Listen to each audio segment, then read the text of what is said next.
Good day, folks. How is everyone doing?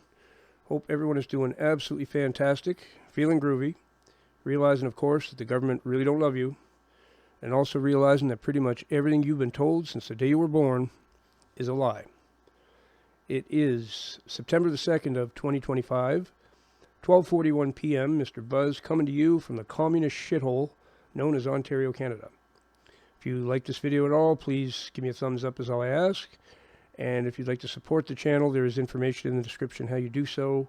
I also offer guitar lessons via Google Meet, and that is the best thing you can do for your life is, other than be close to the Lord, is learn how to play a musical instrument, which will actually bring you closer to the Lord. So, if I were the devil. Many people have definitely heard of this broadcast.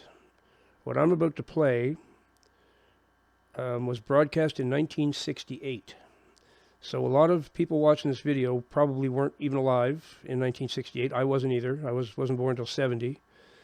So this was even before I was born that Mr. Paul Harvey put out this broadcast warning the entire world about the evil one and his plans, what he was going to do. This is stunning accuracy. Okay, let's think about 1968. That's a long time ago. A lot of the things we have now did not exist at all. How did Paul Harvey know all this? It's wild. Wait till you hear this. This is a broadcast that freaked out Joe Rogan. He had a guest. I forget who the guest was, but the guest told him about this, and he'd never heard it. So he got his producer there, Jamie, to look up this broadcast and play it, and it blew his mind.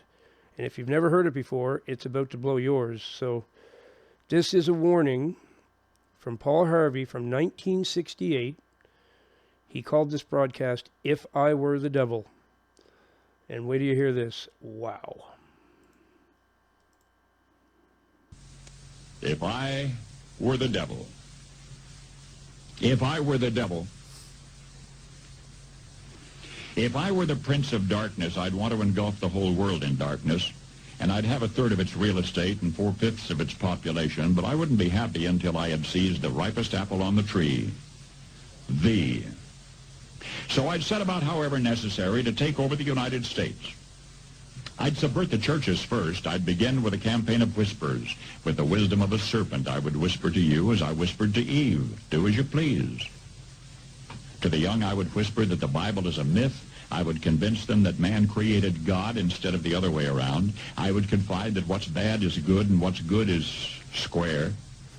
And the old I would teach to pray after me, Our Father, which art in Washington. And then I'd get organized. I'd educate authors in how to make lurid literature exciting so that anything else would appear dull and uninteresting. I'd threaten TV with dirtier movies and vice versa. I'd peddle narcotics to whom I could. I'd sell alcohol to ladies and gentlemen of distinction. I'd tranquilize the rest with pills.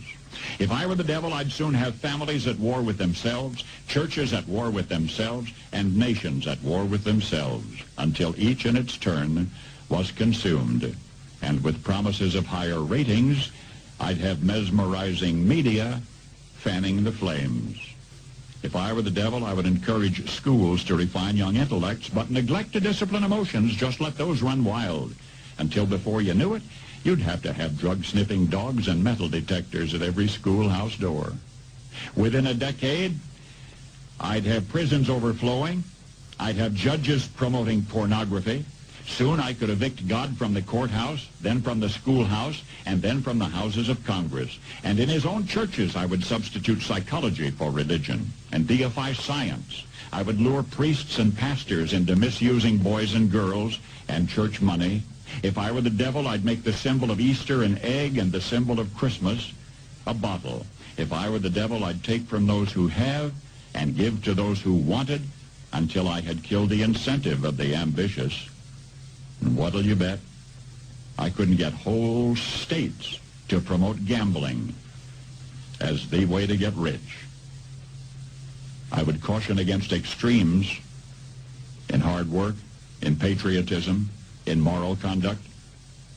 I would convince the young that marriage is old-fashioned, that swinging is more fun, that what you see on TV is the way to be. And thus I could undress you in public, and I could lure you into bed with diseases for which there is no cure. In other words, if I were the devil, I'd just keep right on doing what he's doing.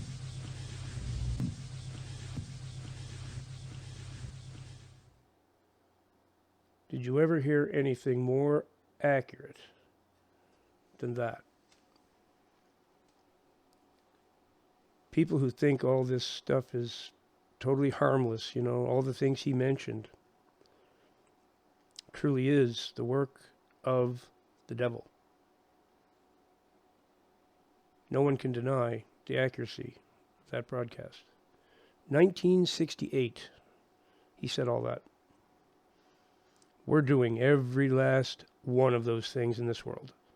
Every single one, precisely as he described. I mean, tell me that this man didn't have real access to those who were planning. He knew exactly what the plan was. And at the top of the hierarchy is literally the devil.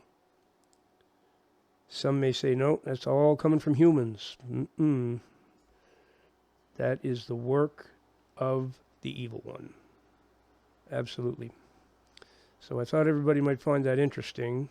Joe Rogan, when he played it on his podcast, his mind was blown. He didn't even know what to do with that. He's just like, whoa, that was unbelievable. The accuracy. I mean, one can't deny it. So, just that little message I had for everybody, a very, very important warning about all those things that are happening in society. They're all the work of the devil, folks, every bit of it. Thanks for watching. If you enjoyed the video, please give me a thumbs up. I will see you in the next one. Remember, of course, that Jesus Christ is the way, the truth, and the life.